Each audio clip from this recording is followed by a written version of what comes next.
لو تناهيتم إلى سر الحياة وصنعتم كائنا حيا نرى. یہ جو سب سے زیادہ ٹینشن اور ڈپریشن ہوتی ہے نا، یہ ایکٹروں کو ہوتی ہے. پتہ ہے آپ کو، جو ایکٹر لوگ ہیں نا، جن کی زندگی شو بازیوں میں گزری ہوتی ہے، سب سے زیادہ ڈپریشن اور اسٹریس میں وہ جاتے ہیں. کیوں؟ ان کی تو پرسنالٹی اور جو ان کی شخصیت ہے، وہ اسی چیز پہ تو لوگ محبت کرتے تھے کہ وہ ہینڈسم ہے اور خوبصورت ہیں. جب وہ ظاہر ہے کب تک ہینڈسم رہے گا بھائی؟ تو لوگ کہتے ہیں وہ یہ کرا لیتے ہیں چہرے کو، بھائی جو مرضی کرا لو، بڑھاپے سے کسی کا باپ بھی نہیں روک سکتا. استری کر لو منہ کے اوپر، ساری سلوٹیں ختم ہو جائیں گی. اچھی والی استری کر لو، لیکن کب تک؟ بڑھاپا بتا دیتا ہے کہ اب آپ بوڑھے ہو گئے. تو سب سے زیادہ جو گلوکار طبقہ ہے، سنگر ہو گئے یا ایکٹر وغیرہ ہو گئے یا ایکٹریسز ہو گئیں، یہ سب سے زیادہ ٹینشن میں جاتی ہیں، کیونکہ ان کو وہ عزت نہیں مل رہی ہوتی جو پہلے ملی ہوتی ہے. لوگ جھوٹے منہ سے تعریف تو کر رہے ہوتے ہیں، ماشاء اللہ ابھی بھی آپ بڑے ہینڈسم لگ رہے ہیں. وہ سب کو پتا ہوتا ہے پھینک رہا ہے، سب کو پتا ہوتا ہے کیا کر رہی ہے، پھینک رہا ہے. اچھا، ہمارا جو نوجوان طبقہ ہے وہ میڈیا پہ ان لوگوں کی عزت دیکھ کے بڑا متاثر ہوتا ہے. بھائی وہ تھوڑی دیر کی عزت ہوتی ہے میڈیا پہ، اس کے بعد کوئی بھی نہیں پوچھتا. تو دولت ہی سب کچھ نہیں ہوتی، پیسہ بہت اکٹھا کر لیتے ہیں یہ لوگ، لیکن جو آپس کے ریلیشن اور محبت ہے وہ ختم.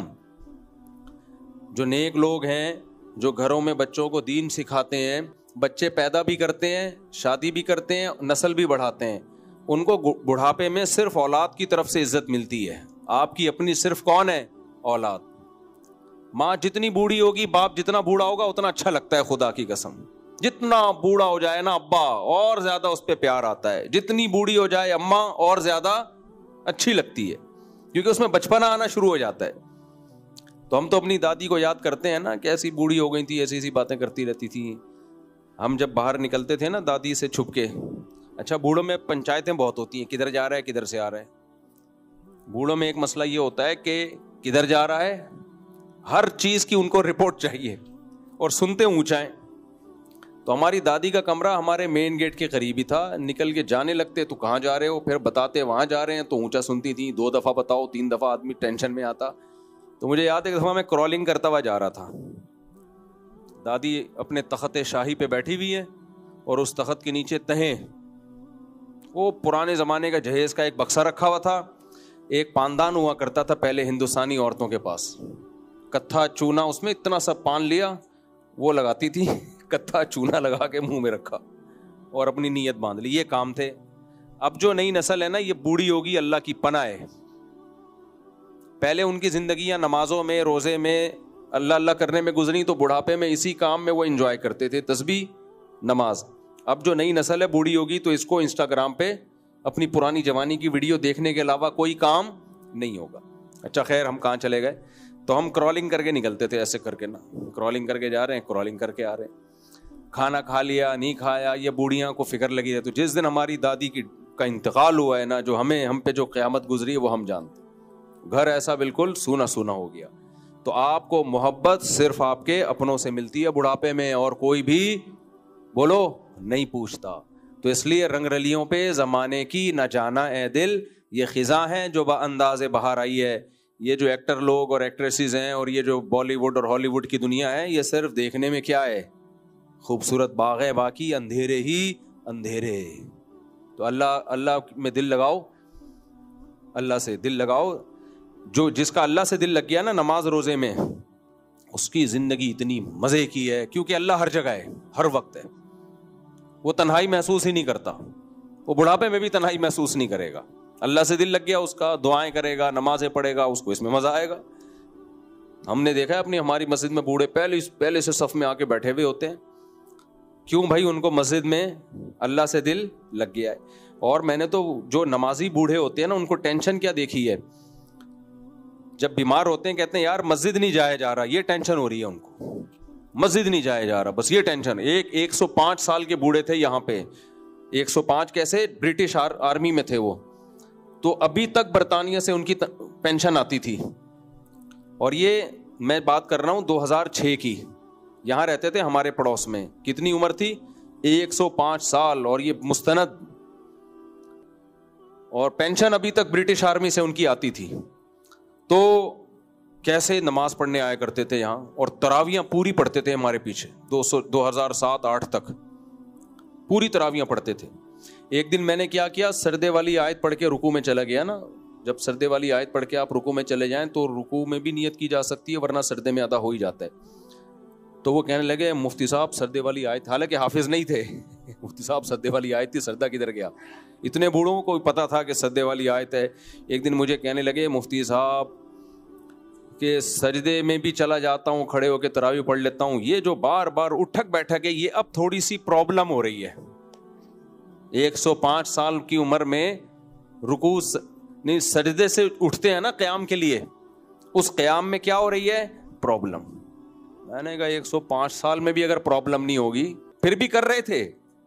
اور آج 50 سال 40 سال کے نوجوانوں کو دیکھ لو, 25-30 کڑاکے نکلتے ہیں جب وہ سجدے سے قیام میں جاتے ہیں. ایسے جا رہے ہوتے ہیں جیسے کوئی کرین لا کے ان کو اٹھانا پڑے گا, اتنے کڑاکے نکل رہے. ایک نوجوان آیا 35 سال کا, کہتے ہیں مفتی صاحب جب میں سجدے سے اٹھتا ہوں تو کڑک کڑک کی آواز آتی ہے گھٹنے سے. گھٹنے سے کس کی آواز آتی ہے, کڑک کڑک کی آواز آتی. میں نے کہا پانی وانی ختم ہو گیا گھٹنے کا, لگ رہا ہے جو گریس ہوتا ہے نا گھٹنے میں, اس کی وجہ سے. ہاں وہ کہنے لگا میرے گھٹنے کڑاکے مار رہے ہیں. تو مجھے اتنی ہنسی آئی, میرے لیے نماز پڑھانا مشکل ہو گیا. میں نے کہا اس کی عمر دیکھو اور اس کے گھٹنے کیا مار رہے ہیں. کہہ رہے میرے گھٹنے کڑاکے مار رہے ہیں مفتی صاحب. تو پھر مجھے شعر یاد آتا ہے, رنگ چہرے کا زرد کیسا ہے, آئینہ گرد گرد کیسا ہے, کام گھٹنوں سے جب لیا ہی نہیں, پھر یہ گھٹنوں میں درد کیسا ہے. تو وہ 105 سال کے بزرگ تہجد بھی پڑھتے تھے. یہ کیا ہے, یہ ہے اللہ سے تعلق کی برکت. خوش رہتا ہے انسان, اللہ سے تعلق ہوتا ہے نا تو دل جوان رہتا ہے. ہمارے شیخ حضرت مفتی رشید احمد صاحب 78 سال کے تھے, ایسے خوش, کیونکہ تعلق کس سے ہے, اللہ سے. پھر ان بزرگ کا انتقال کیسے ہوا, وضو کے دوران واش روم میں گرے تو کولے کی ہڈی ٹوٹ گئی, بس پھر وہ ظاہر ہے اب اس عمر میں ہڈی ٹوٹ کے جڑنا, پھر وہ اسی میں ڈیتھ ہوئی. ورنہ اگر وہ گرتے نہیں تو شاید اور نکال. اور یہ بوڑھوں کے ساتھ مسئلہ ہوتا ہے, یہ اکثر واش روم میں پھسل کے گرتے ہیں, تو بوڑھوں کا بڑا خیال کیا کرو. ہماری والدہ کا بھی ایسا ہی ہوا, گرنے سے جو ہے بوڑھوں کے نا یہ کولے کی ہڈی بہت وہ ہلکی وہ ہوتی ہے, کمزور ہوتی ہے, گرتے ہیں. بہت واقعات ہوتے ہیں اس میں, بہت زیادہ بوڑھوں کا خیال گھر میں کرنا چاہیے کہ واش روم میں کوئی ایسی چپلیں ٹائلیں لگی ہوتی ہیں, پھسلتی ہیں وہ ٹائلیں, اچھے بھلے لوگ پھسل رہے ہیں آج کل, تو اس کا خیال کرنا چاہیے. بوڑھوں کے لیے واش روم میں ایسا انتظام ہو کہ وہ پھسلے نہیں, ایسی ٹائلیں نہ ہو. یہ بہت زیادہ واقعات ہوتے ہیں. خیر جی, ہم آگے چلتے ہیں. تو اللہ نے کیا فرمایا, اللہ نے موت اور زندگی کو پیدا کیا, لیبلوکم ایکم احسن عملا, تاکہ اللہ تمہیں آزمائے کہ کون اچھا عمل کرتا ہے. یعنی اللہ نے بتا دیا اگر موت نہ ہوتی تو سارے 2 نمبر ہوتے. صحیح ہے نا, سارے کیا بنے ہوتے, بس یہی دنیا ہے, ہمیشہ رہنا ہے تو ادھر بھی کھا لو ادھر بھی کھا لو, یہ بھی کر لو وہ بھی کر لو, پھر پراپرٹیوں پہ پراپرٹیاں بناتے چلے جاتے. اللہ کہتے ہیں میں نے تمہارے ساتھ ایک موت بھی لا کے کھڑی کر دی ہے. جب تم دیکھو گے نا اتنی بڑی بڑی بلڈنگیں اور حیدری کی مارکیٹیں اور عید کی راتوں میں سجنے والی مارکیٹیں اور رنگ رلیاں, تو قبرستان کے اندھیرے بھی تمہیں نظر آئیں گے کہ جتنا بھی گھوم لو آنا کہاں ہے, ادھر ہی آنا ہے, لیٹنا ادھر ہی ہے. تو اللہ نے فرمایا ایکم احسن عملا, اللہ دیکھنا چاہتا ہے کون اچھا عمل کرتا ہے. پھر اللہ نے اپنی قدرت بیان کی ہے سورہ ملک میں کہ تم اس آسمانوں کی طرف نظر اٹھا کے دیکھو, تمہیں اللہ کی تخلیق میں کوئی عیب نظر آتا ہے؟ فرجع البصر کرتین, بار بار اس کائنات میں نظر اٹھا کے دیکھ. ینقلب الیک البصر خاسئا, تیری نظر ذلیل ہو کے واپس لوٹے گی اور تجھے اس کائنات میں کوئی عیب نظر نہیں آئے گا.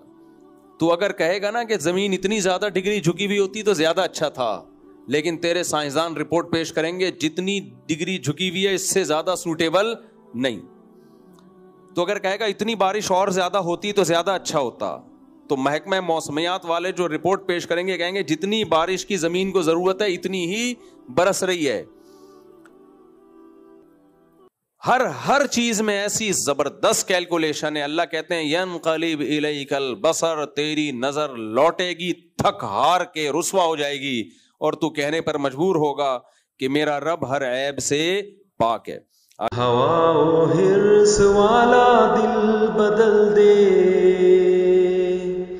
میرا غفلت میں ڈوبا دل بدل دے.